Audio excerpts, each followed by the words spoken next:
What's up, fight fans? As always, thanks for coming through. Much appreciated. Hit that subscribe button if you guys are new to the channel. All right, let's talk Amir King Khan. Can we still call him King?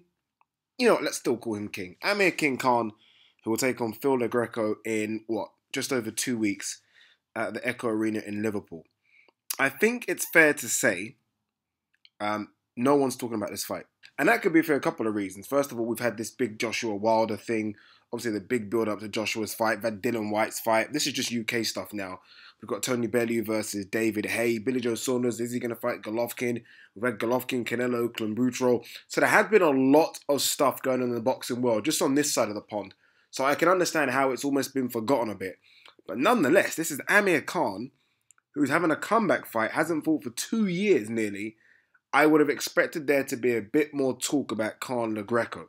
It's not as though this fight is a month away. This fight is going down in just over 2 weeks. On Saturday, it will be 2 weeks. So that does surprise me. Where is Amir Khan?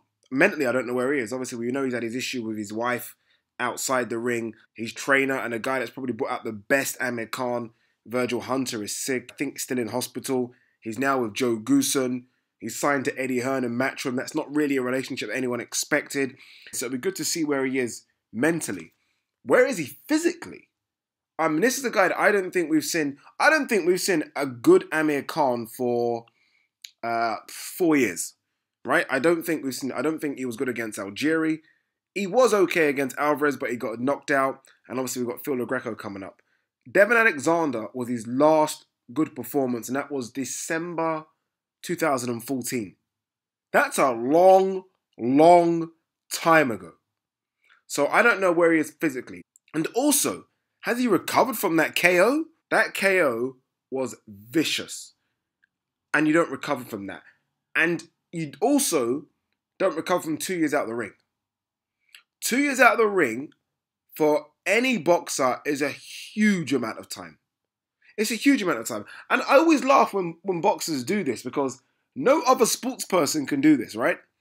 I mean, it's very, very rare. I mean, unless your name's Michael Jordan, you can't really take a couple of years off your sport, come back and still expect to be elite level. It's very, very difficult, which is why I'm also interested in seeing what Tyson Fury does because I don't think you can do that. But it'll be good to see if Amir Khan can do this. Another question I have, and maybe someone can help me answer this, is what weight is this fight taking place at? Phil Greco last fought at middleweight. Phil Greco hasn't fought at 147, I don't think, for about 6 or 7 years. Even Phil Greco's fights against the likes of Sean Porter and Errol Spencer at a catchweight of 150, this guy cannot make 147. Amir Khan has spoke about how he can still be a threat at 147, and I tend to agree if we see the Amir Khan that fought Devin Alexander. But I don't think this fight is going to be at 147 because Greco definitely cannot make it. So if the fight's at 154, what's the plan for Amir Khan? Eddie Hearn, in signing Amir Khan to Matchroom, would have sat down, as he always does with his fighters, and mapped out a plan. Now, if the plan is to do something at 147, you've got to look at who the titleists are at 147. Titleists are Errol Spence, soon to be Terence Crawford, and Keith Thurman. That's uber difficult. Even the guys below them without belts, Garcia, Porter, Vargas, extremely tough fights for Amir Khan. So if the plan is 147 domination, then they might need to rethink the plan. If the plan is 154 pounds, then it's very, very simple. You have 2 gimme fights, you fight Kell Brook. Because the guys at 154, Khan fans, don't shoot me down here, will run through Amir Khan like a hot knife through butter. Fact. Charlo, Lara, Hurd, Trout, Lubin, all of those kind of guys will run through him. So for me, what you do with Amir Khan is you see how he looks against Greco. If he comes through unscathed, you give him a couple other fringe fights, and then you just set up the big blockbuster with Kell Brook. It's a stadium fight in the UK. It's pay-per-view. Both of them will make a nice amount of money. But if you're trying to maybe look at titleists at 154 or titleists at 147, there's a problem. Because titleists at 154, I guess the weak link is Saddam Ali, but even he's far too big for Amir Khan. Titleists at 147 are just all too damn good.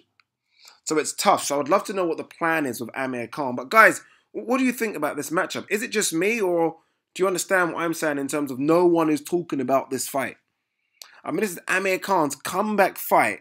No one's talking about it. I don't think Sky have pushed it that much. And I understand why they haven't. Obviously, we've got Joshua. Joshua is their big cash cow, so they probably put all the boxing budget into Joshua. But Amir Khan, I want to say, was a superstar. Kind of still is a superstar. He has got a huge following. So I'm surprised we've not seen much from Amir Khan. But again, I'll reiterate a few things I just said. Where is he mentally? He's had his issues outside the ring. That always affects you inside the ring. Always does. Where is he physically? Where is he physically? I mean, he's been out of the ring for 2 years. He's had surgery, I think, on both his wrist and his elbow, I think. And obviously the last time we saw him in the ring, he got knocked out viciously. So I don't know. I don't know where Amir Khan is. All I do know is he has to win this fight.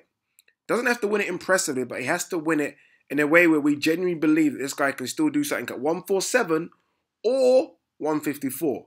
Or maybe what he does is do this new catchweight thing you can do and have fights at 150, 151, 150, 151. Because 147 is uber dangerous. And 154, my God, you have to be a shark to swim in the shark pool, which is 154, trust me. And that's not just me saying this because people think I dislike Amir Khan, which isn't true. I really like him, but I said the same thing about Kell Brook. I said all the guys at 154 cause Kell Brook uber problems as well. So this is not just a Khan problem, this is a Khan and Brook problem, which makes more sense why these guys just have to meet up and fight. It makes more sense because neither of them, I don't think, can do anything at 154. I still think Brook could possibly do something at 147, but I don't know what Khan can do. I really don't. I remember I read a piece, I think Fight Hype were interviewing Dave Coldwell recently. No, not recently. Maybe a few months ago. And he said he thinks that Khan will struggle to make the 147 limit. If Khan can't make 147, then we have a problem. We have a huge problem because 154, again, is far, far, far, far, far too difficult for Amir Khan. But guys, leave your comments below. What do you think? Peace.